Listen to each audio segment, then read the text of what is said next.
The return to futsal decision after injury is one of the most important and most commonly mismanaged moments in musculoskeletal rehabilitation.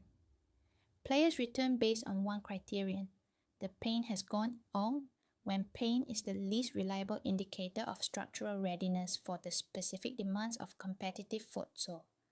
Let me walk you through the objective criteria that actually determine whether the injured structure is ready to handle what futsal will ask of it. Futsal has specific physical demands that the return to sport criteria need to be validated against: explosive multidirectional cutting on a hard surface, rapid acceleration and deceleration in tight spaces, hard floor landing mechanics, and sustained high-intensity play that exposes every weakness in your movement system. Hard court surfaces amplify impact forces on healing tissues compared to grass, so a readiness level sufficient for outdoor football does not automatically translate to readiness for the demands of futsal. Criterion 1. Full, pain-free range of motion in all planes relevant to your specific injury, matching the uninjured side.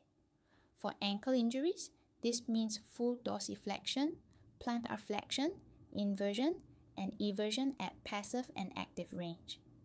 Any remaining restriction indicates that tissue protection is still active, the healing is incomplete, and the structure is not prepared for the forces of futsal. Criterion 2. Strength symmetry within 10% of the uninjured side. For ankle sprains, this is tested through peroneal muscle strength, calf endurance, and single leg heel raise capacity. For hamstring strains, eccentric hamstring strength at speeds relevant to sprinting is the critical measure, not just isometric or slow speed concentric strength, but the high-speed eccentric loading that matches the actual mechanism of futsal hamstring injury. For MCL sprains, quadriceps, and hip abductor, strength symmetry is the key measure.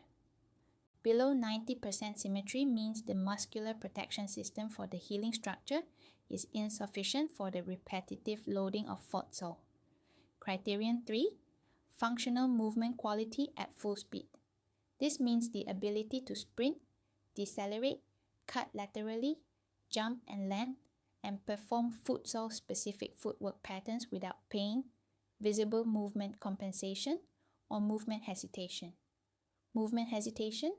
The fractional neural guard before a movement that the body is not yet confident will be safe, is the last thing to resolve and one of the most important to detect before return.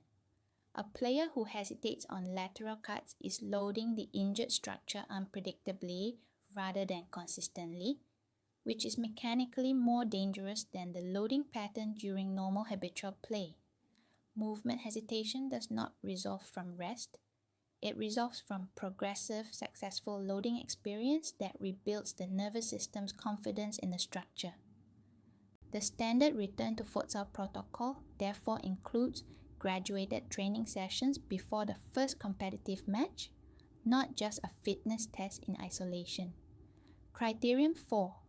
Load tolerance across a full session. The structure that is symptom-free for the first 20 minutes of play but shows pain or swelling in minute 45 is not ready for a competitive fixture. The first return session should be at around 60 to 70% of competitive effort to assess load response before committing to full training intensity. Any swelling or increased pain after a return session signals that load has exceeded tissue tolerance, and the program needs one step back before progressing. The standard protocol is 2 to 3 full training sessions without symptoms before the first competitive game. Criterion 5. Psychological readiness. Fear of re-injury that alters movement patterns increases rather than decreases injury risk because the protective movement modifications create unpredictable loading rather than the controlled loading of confident, habitual movement. Fear-related movement modifications are not irrational. They are the nervous system trying to protect a structure it is not yet fully confident about. The way to resolve movement fear is the same as movement hesitation. Progressive successful loading in increasingly demanding contexts until confidence and structural readiness are both established. A formal return to sport readiness assessment by a physiotherapist converts the return to play decision from a hope that symptoms won't return to a structured, evidence-based judgment that they won't. It also gives you the most reliable possible foundation for a durable return to the sport you have been working to get back to.